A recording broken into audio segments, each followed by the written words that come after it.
بله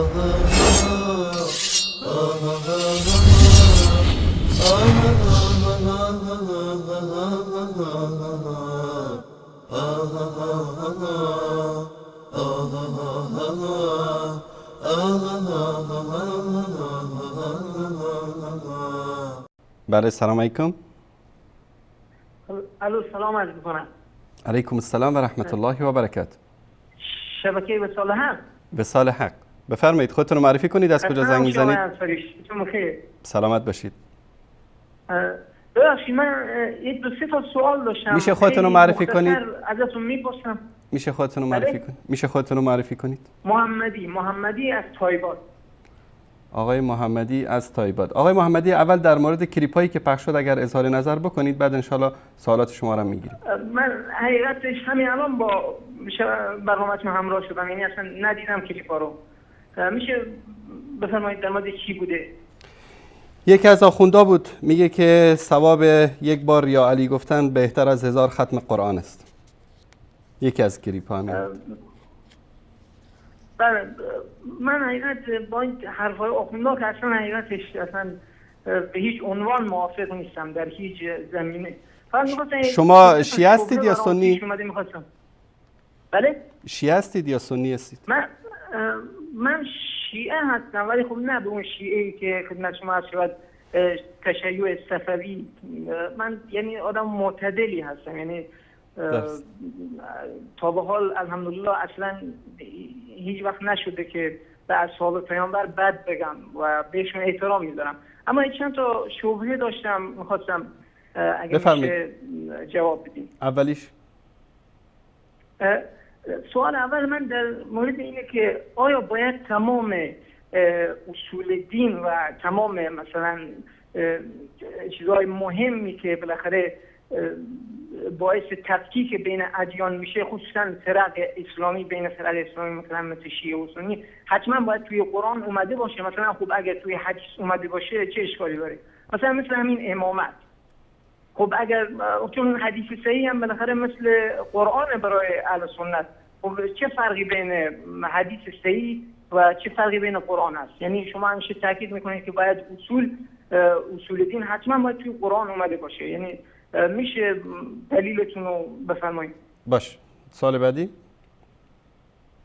سوال بعدی اینه که در آیه تطهیر اون جایی که اومده انما یرید الله لیذهب عنکم الرجس، من میخواستم بپرسم که اگر اونطوری که اهل سنت میگن که مثلا در این آیه وقتی صحبت از تطهیر شده به معنای اسمت نیست، درسته؟ یعنی اهل سنت اینجوری میگن دیگه. بله. میگن به معنای تطهیر نیست. خب من میگم چرا اینجا پس انما اومده؟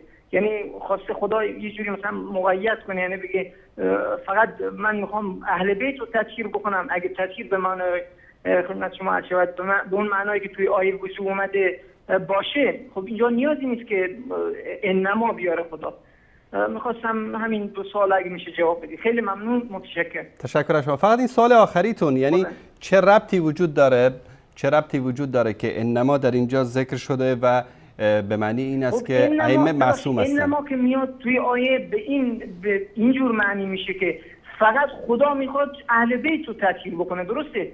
خب اگر تطهیر به معنای اسمت نیست، خب این تطهیر که توی آیه وضو هم مثلا اومده اینجوری اومده که مثلا خدا میخواد که شما وضو بگیرید که خدا میخواد شما رو تطهیر بکنه، خب این که نیازی نبود که انما بیاد.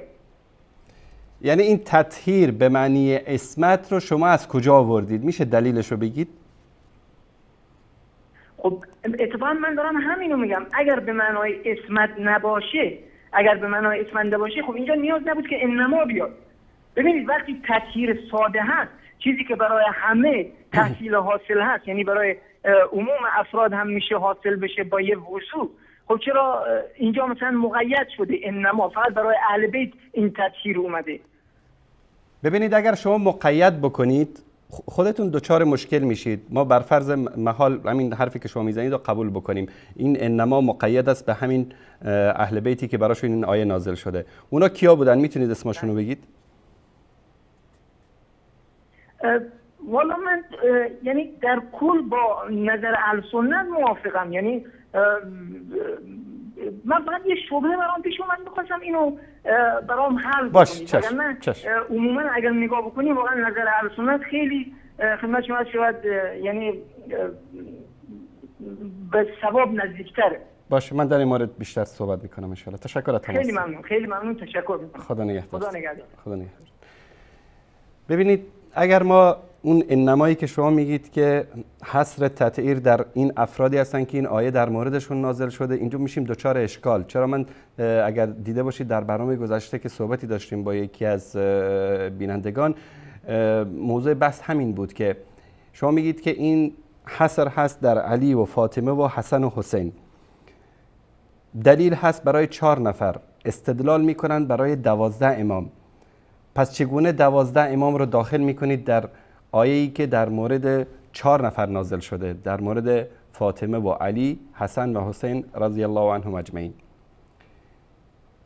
و قضیه اسمت و اینکه آیا این رجس و تطهیری که در اینجا آمده به معنای معصوم بودن هست، این از خرافات و خزعبلاتی است که بعضی از آخوندهای شیعه، من مفصل در هفته گذشته در مورد صحبت کردیم، حتی در مشرحه بهارالانوار میگه که آیت الله محسنی وقتی که میاد در مورد اسمت صحبت میکنه، کلا باب اسمت رو همه رو یک جا میزنه، میگه همه روایات این ضعیف است.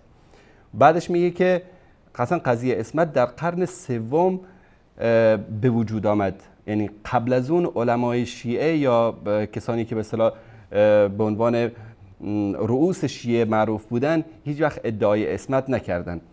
من در دوستان اگر نشون بدن، این سفر هفته گذشته هم نشون داده بودم، بهارالانوار هست. تشکر احمد جان. اینم صفحه دومش. تشکر. و اینم شناسنامش. تشکر. و این هم صفحه 97، کتاب ایمان و کفر مکارم الاخلاق. در اینجا سیدنا حسن مجتبی ابن علی رضی الله تعالی عنهما میگه که در مورد این آیه تطهیر که صحبت میکنه، فاذهب عنا الرجس و طهرنا تطهیرا و الرجس هو الشک. الرجس در اینجا که الله سبحانه و تعالی میگه که انما یرید الله لیذهب عنکم الرجس، رجس میگه هو الشک فلا نشک فی الحق ابدا. میگه فلا نشک فی الحق ابدا. اینجا میگه منظور از پاک کردن از رجس این است که ما در حق هیچ وقت شک نمی کنیم، به این معنی که وقتی که آیه وجود داره، حدیثی وجود داره و حقی وجود داره، این ویژگی و صفت اهل بیت رسول الله صلی الله علیه و سلم، اونم اتقیای اهل بیت، این است که هیچ شکی در حق نمی کنن. این فهم امام حسن مجتبی رضی الله تعالی عنه از تطهیر یا پاکی از رجس است. اما قضیه اسمتی که ادعا میکنن، باور کنید برادر عزیز و گرامی، اگر شما سالها با اینها بحث بکنید، هیچ دلیل منطقی از قرآن کریم ندارن. اصلا قضیه ادعای اسمت برای غیر از پیامبرانی که مأمور ارسال وحی از طرف الله سبحانه و تعالی برای بشر هستند، این نقص است در شخصیت بشر، فضیلت نیست. من در هفته گذشتم این رو ذکر کردم. اما قضیه اصول دین، ببینید قضیه اصول دین یا قضیه امامت رو بیم، یعنی منحصر به امامت صحبت بکنیم. امامت طبق ادعای شیعه میگه که کسی که یکی از امامان رو انکار بکنه کافر شده.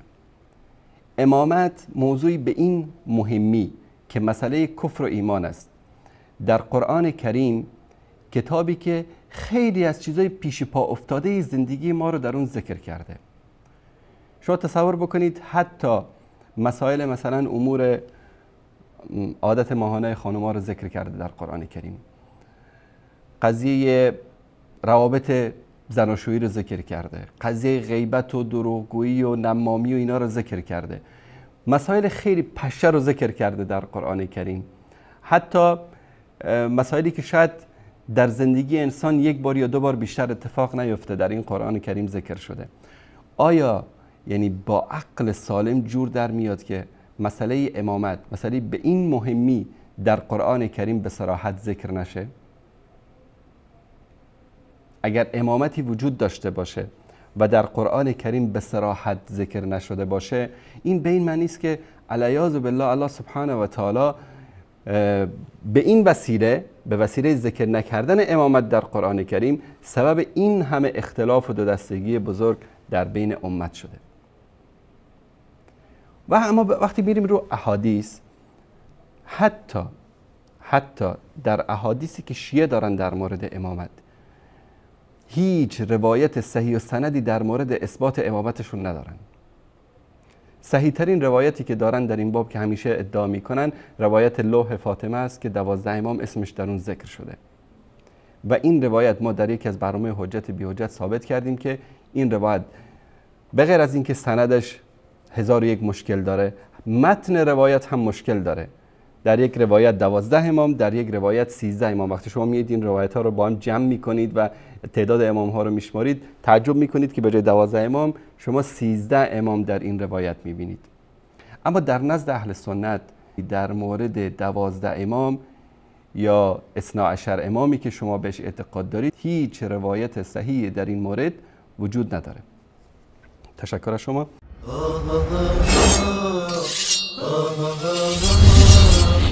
Oh